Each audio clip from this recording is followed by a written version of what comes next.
Hello and welcome to this episode of Tomlin's Harmonica podcast. So this is the first of a new segment that I'm trying out where I actually get a lesson from some of my favorite harmonica players and harmonica teacher friends. So this week I'm going to be getting a lesson from the awesome Hank Shreve, and we're going to be talking a little bit about different approaches to improvisation, and he'll be giving me some cool ideas for improving my improvisation and just giving me some new things to think about. And there's so much actionable stuff in this episode. I think you'll absolutely love it. And let's get started right now. All right, we are good to go. So Hank, I really want to chat to you about improvisation today. Just a small topic. I'm really interested whenever I chat to harmonica teachers and players in this sounds super nerdy, but what their improvisational paradigm is. So yeah, how do you, we'll probably start quite broad and maybe go deeper. But how do you think about improvising? Yeah, well, you're probably not going to like this immediate answer, but the trick is really not to think. And, it's one that we've probably all heard before, oh, don't think when you play, if you're thinking, you're not playing. It's very true, but it's also hard to kind of get to that point too. So what I've kind of do, I've always viewed musical improvisation. It's very early here. Sorry, folks. But I've always viewed musical improv just like kind of comedic improv. Because the number one rule in comedic improv is to always say yes. Right? And yes, exactly. See, because what that does is that it keeps the conversation moving. And just, just an example of someone were to set up a joke, and just say, hey, did you hear about this? And the other person would go, no, then it's shut down. It's just, it's done. It's not funny. And there's the chances of it getting funnier or there being a punchline are kind of screwed now, and really it's the same thing in music. You always want to keep your mind kind of clear in the moment, in the zone, obviously, and also always kind of say yes, even if you play a lick that you're not really crazy about, or like, oh, darn it, that didn't come out the way I wanted it to, Mm-hmm. Just keep it moving, So, like, just an example, I'm just going to play off the cusp of right now. I'm probably going to make mistakes, but well, here we go.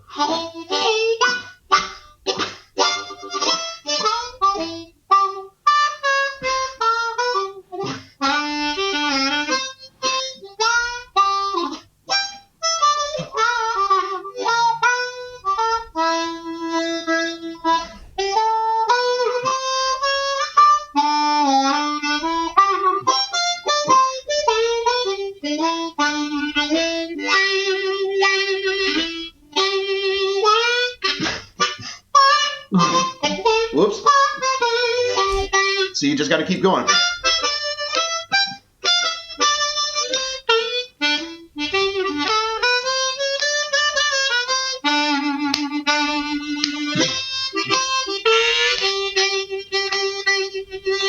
So anyway, just like I was trying not to think about what I was playing at all. And it wasn't my best playing, which is, I'm okay with, right? So it's just kind of like, it's almost like a kind of like a meditation type of deal. You just kind of have to leave your body in a sense, and just kind of keep it going as best as you can. So that's I think that's the bulk of it. So yeah. Okay.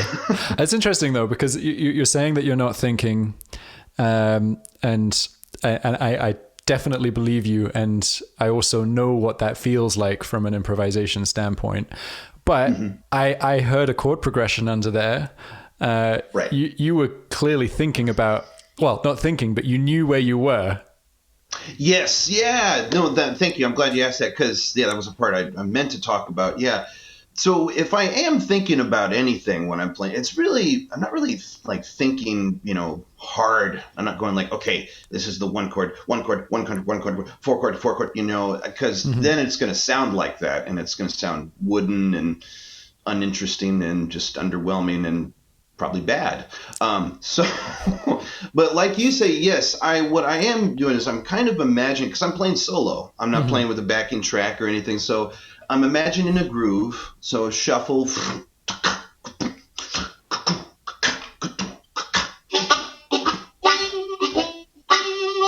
I'm imagining like a walking bass line, preferably an upright bass in this situation.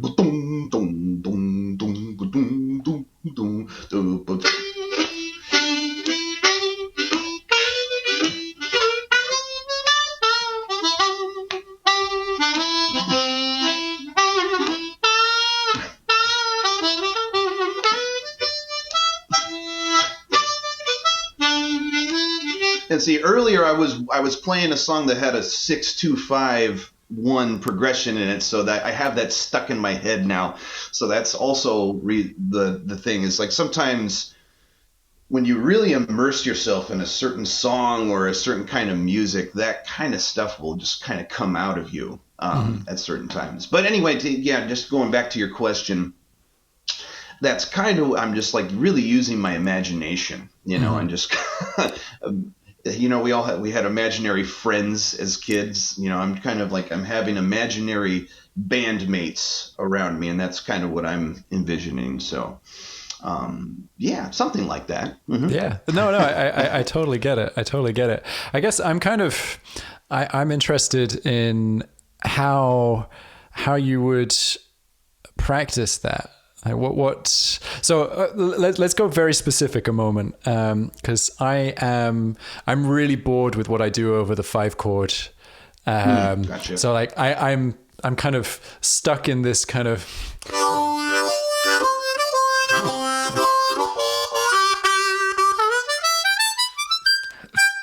I kind of, Nice. I always get there.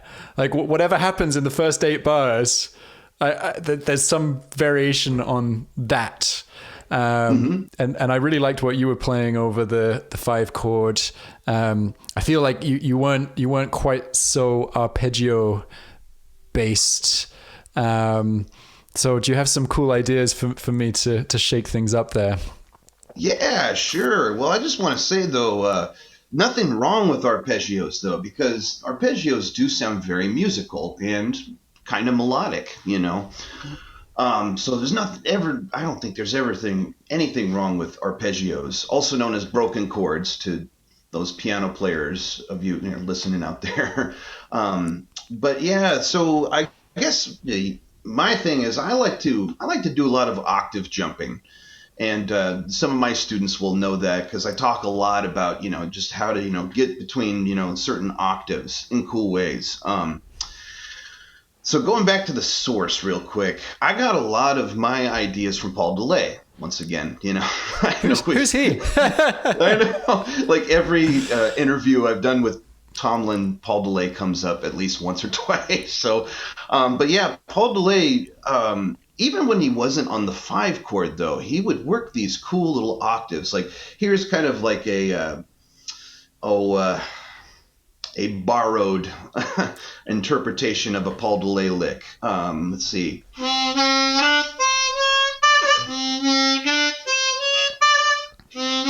So jumping between, hole 1 and hole 4. You can do it pucker, you can do it tongue block. It doesn't matter. Blow, and then bend, draw. And then it's the same lick on hole number 4. And then where you can get creative too is like you can go up on one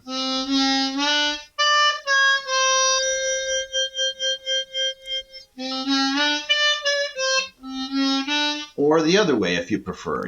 So I know to some of you listening out there that might, well, that's just kind of silly. That's not really, that much. But go back and listen to the way Paul did it, and you'll really hear some cool stuff. Like the song called "It Isn't Easy Being Big." He does it quite frequently throughout the song. There's a lot of other songs that he does it too, but anyway, yeah. So that's a suggestion I would give, is kind of fooling with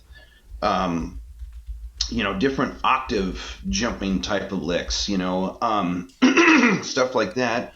Also, the other thing too is kind of goes with arpeggiating a little bit, but it's a little different.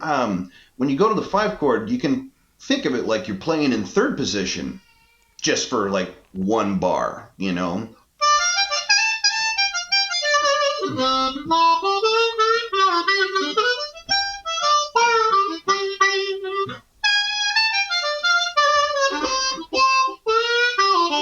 Or you can do it on the lower octave too.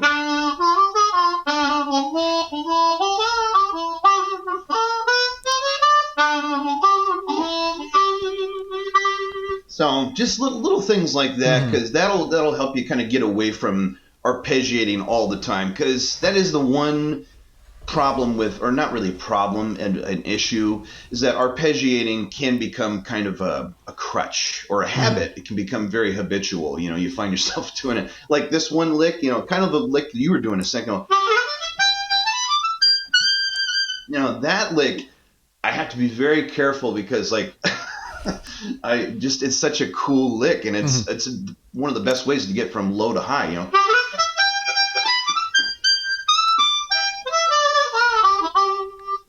it's great. So anyway, yeah. But I think that's really interesting, because one of the things with the harmonica is that it's not immediately easy to get from one location to another location. So a lot of the licks that people play readily are the ones that kind of play into that. So it's hole to hole to hole to hole. So if you can force yourself to make jumps like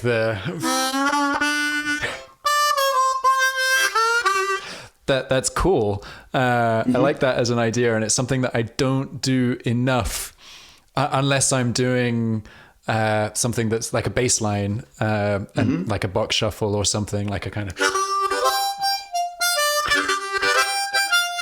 that kind of thing. But then that's a sort of set idea. So I like the idea of taking a lick and trying to get it higher up. I guess a question I have for you is, that's super easy, holes 1 to 4. What do you do? Do you do that kind of thing when you jump up higher into the next octave? Yeah, totally. Yeah, there's it's not laid out the same up there though. No, yeah, there's so I have a couple of exercises. I've talked about them, I think, on Facebook before too. So some of you out there might recognize these. But pick a lick, any lick at all. So my go-to is the 1 draw, then 2 full bend, then 2 draw.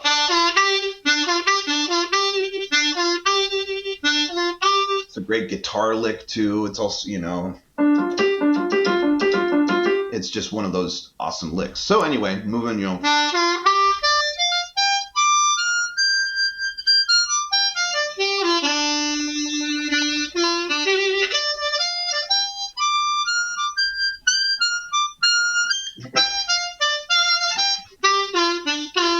can also do a couple of major type ones too. Okay, take 2.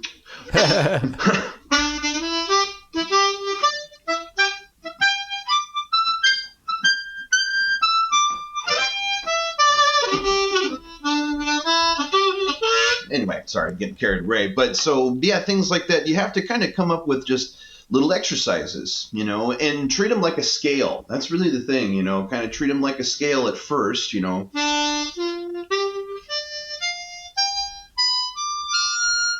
Extra note in there, sorry. But you know what? Extra notes aren't always bad, because they can give you another idea. So, and also, just quick tab of all this. So I tabbed out the lower octave.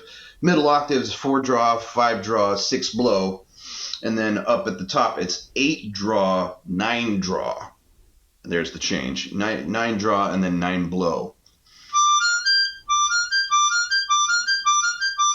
But what's cool, though, is that if we do accidentally hit 7 draw,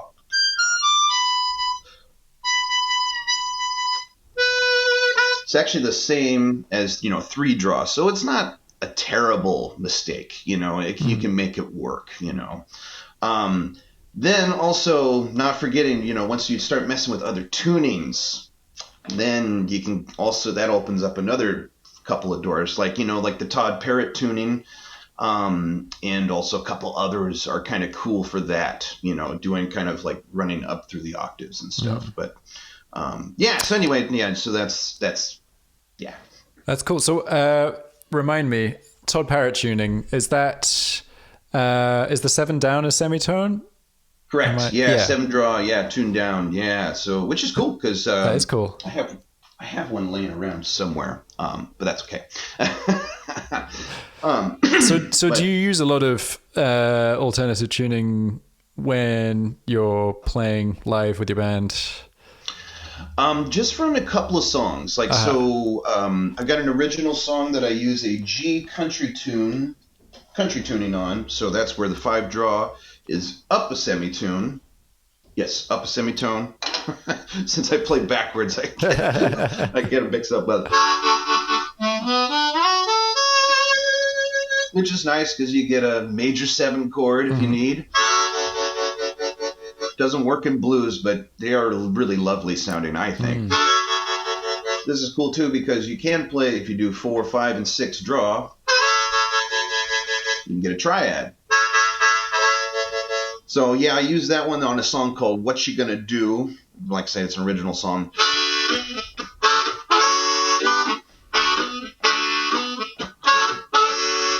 And that's the intro, and then on the turnaround parts, you can hear, I go.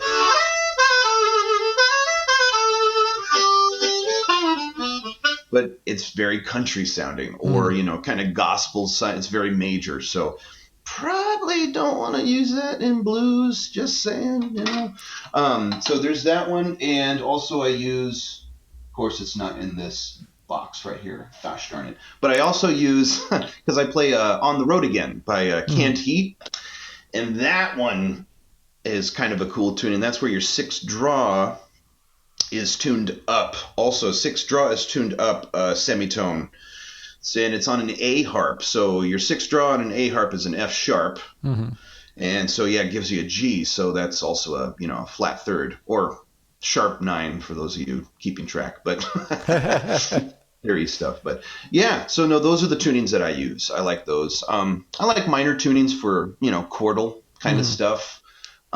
Those are kind of a bummer though, because not every minor song has there's a 4 chord. Sometimes the 4 chord is a dominant chord, which means it has a major third in it. So you gotta be kind of careful with that. But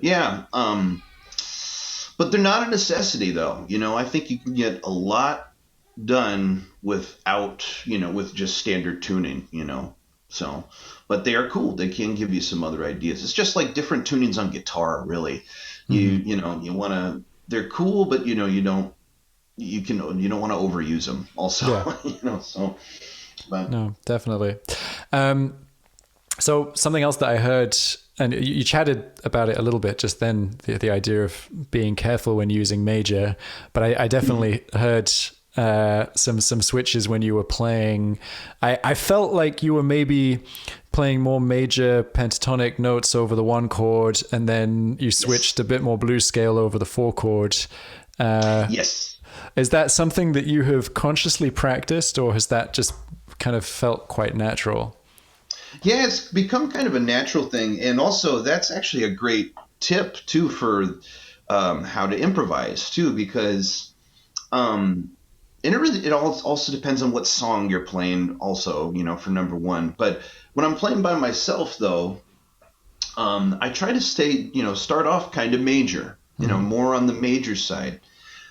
And then as, I try, the longer I play, probably about let's say the 4th or 5th time around or whatever, I want to try to start building tension, because improvising musically, you want to think of it like you're telling a good story. The story has to have a good intro, has to have a good, body, has to have a good middle part, and it has to build. It has to build, and there could be many things along the way. There could be humor. There could be maybe a few tears. You never know. You know, and just all sorts of. You can take everybody on a ride, really.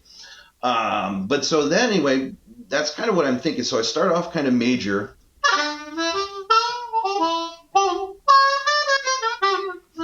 Little blues speckled here and there, just like a little peppering.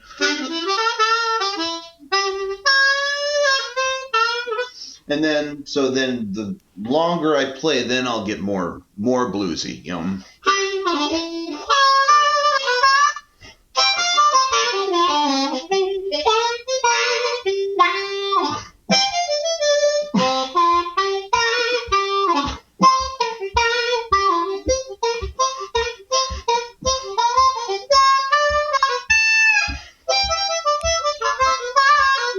And then I go, it's kind of like the opposite. Like I start off with more major, just kind of with like little speckles of blues here and there. And then the more time goes by, I get more bluesy with just little speckles of major. Nice. In there. Yeah. So, but once again, it really depends on the song. Sometimes I'm in a mood to be all minor, you know. So, or, you know, that's when I will grab a minor tuned harp or, you know, probably play more in third position, you know. To get kind of more of a minor effect. But once again, you know, that's just kind of like how I do it, you know. Other people have other approaches to it, but, you know. So, but, yeah, anyway. No, but I mean, this is what we're here for. We're here for how you're thinking about it. I think it's cool, that idea of mixing up the major pentatonic and the blues scale. I've been quite formulaic, and I tend to kind of switch between them, and I like the idea of, like, you know, very kind of like, I'm playing major pentatonic now, I'm playing blues scale now, and I feel like you blend it a lot more naturally. It's like there's a fader that you're switching as you kind of gradually move from between one to the other, and it feels a lot more natural. I guess for me to practice it, I would be probably still be quite mechanical, and then try and add a little bit more as I got through, and I got through a solo maybe over like 12 or 24 bars. And is there anything that you need to watch out for, like chord changes, 5 chords, etc.? You can get too crazy with it, you know, and just always, this is another one we hear all the time, but always respect the space and think about, sometimes the space between two notes is, actually, you know what, let me rephrase that. The space between two notes is just as important as the notes themselves. That's really, you know, what that means is like, what is space? Because I've been asked that question a lot. Like, I've been told I should use more space. I don't know what that means, you know. And I didn't either for the longest time. And people were going, because I played in jazz bands, you know, I played drums in, you know, high school jazz band and in college jazz band. And that was always what they're saying. No, it needs more space, you know. And they were telling the soloists that all the time. I never understood it. Now I think I have a better idea. But yeah, it's like, so kind of like how, you know.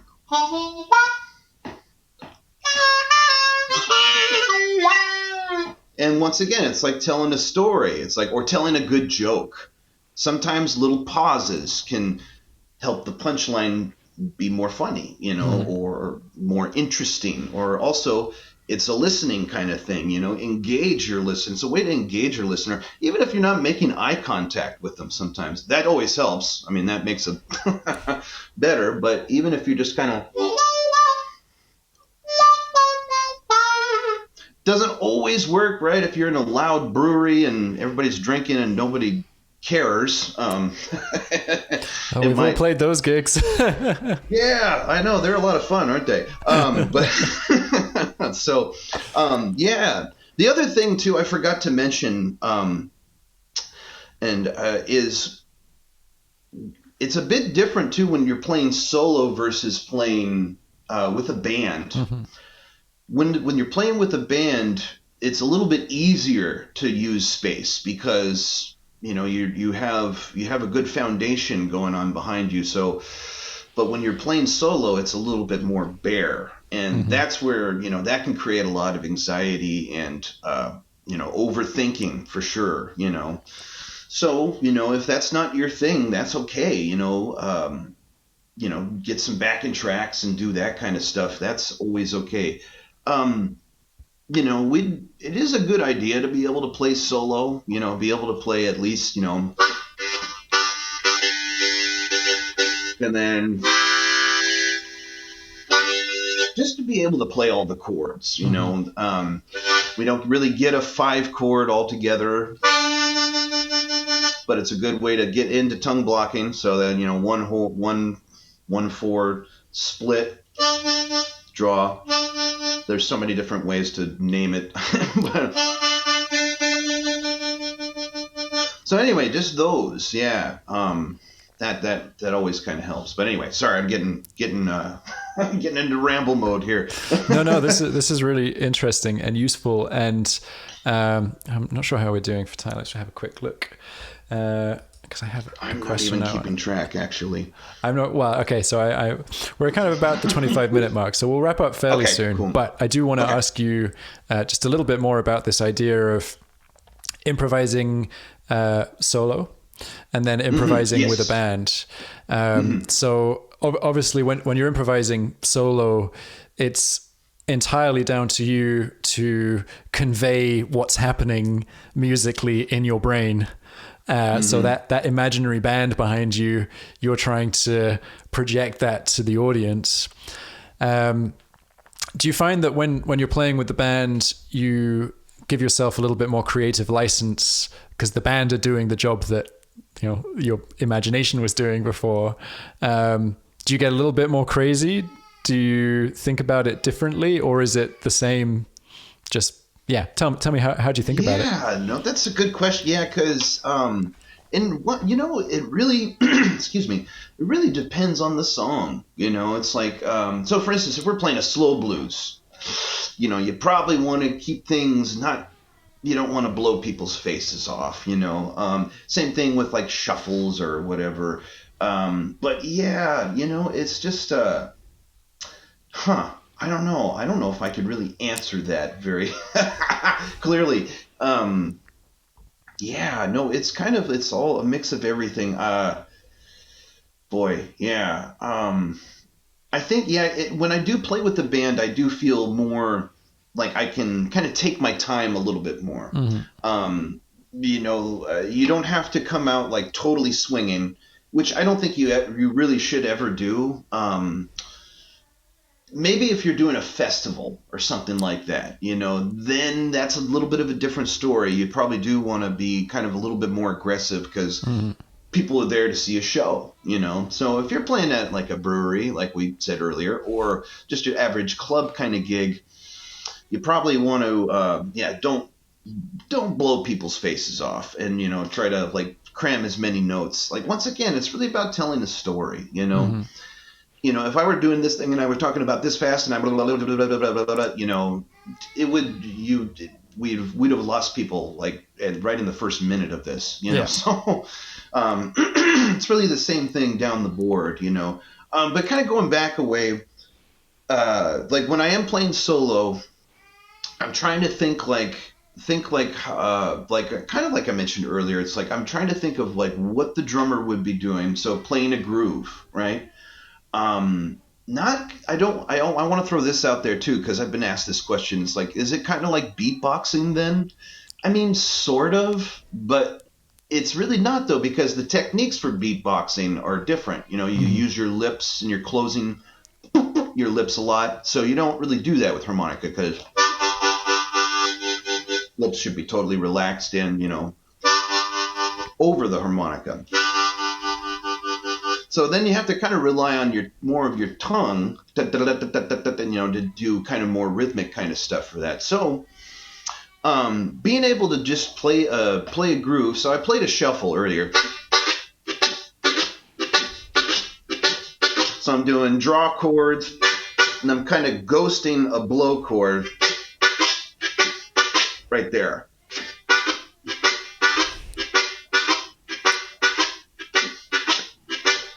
that way you don't really hear the notes of that. You're hearing like the percussive sound that it gives off.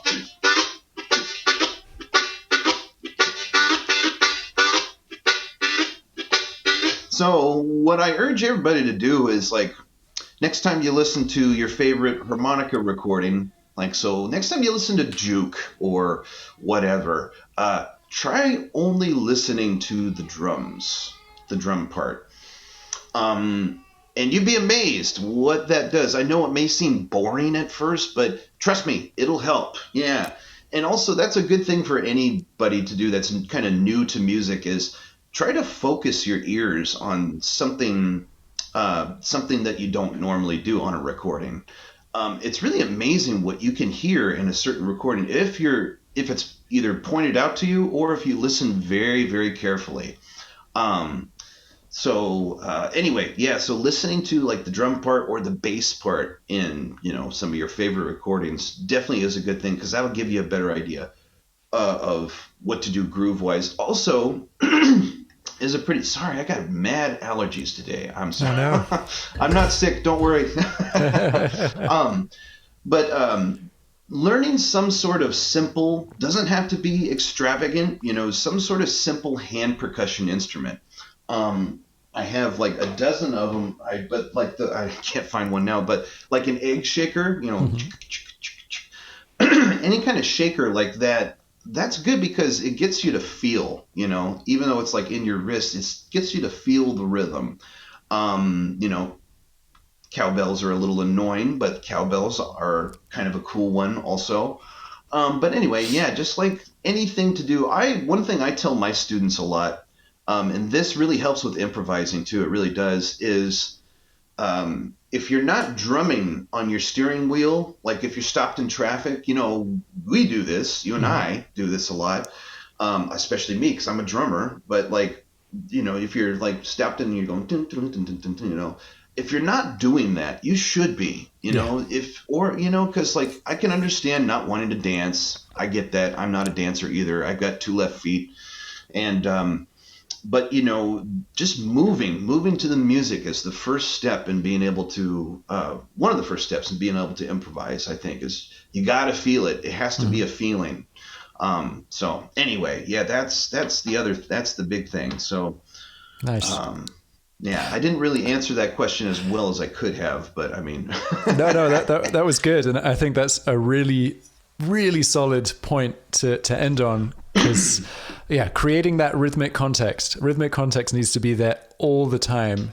And if you're playing solo or you're playing with a band, it's still important that you have that role of, you are someone who is pushing that rhythm forward. And if you are blessed with an amazing rhythm section behind you, super tight drums and bass, it's wonderful. It's like playing with scaffolding. You feel like you can't go wrong.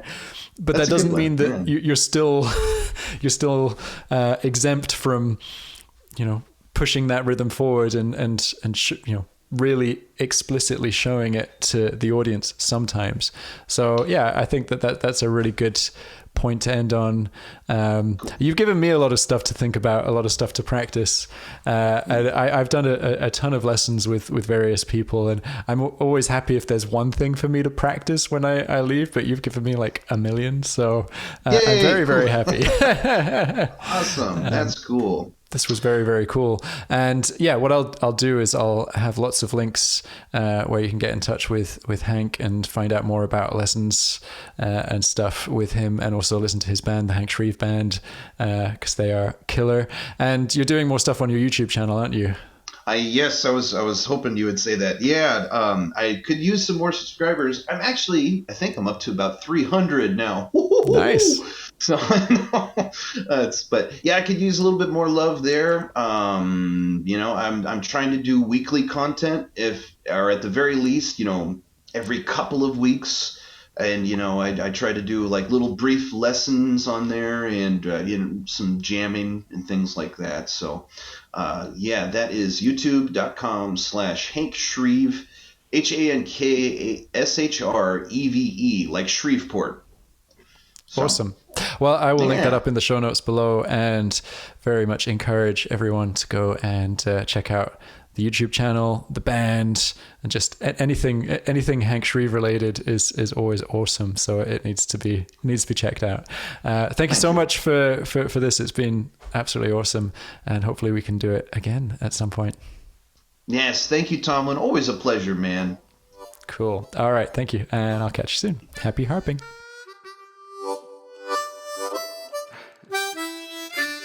Thank you so much for listening to this episode of my harmonica podcast. Please don't forget to subscribe and leave a review on your podcast service of choice.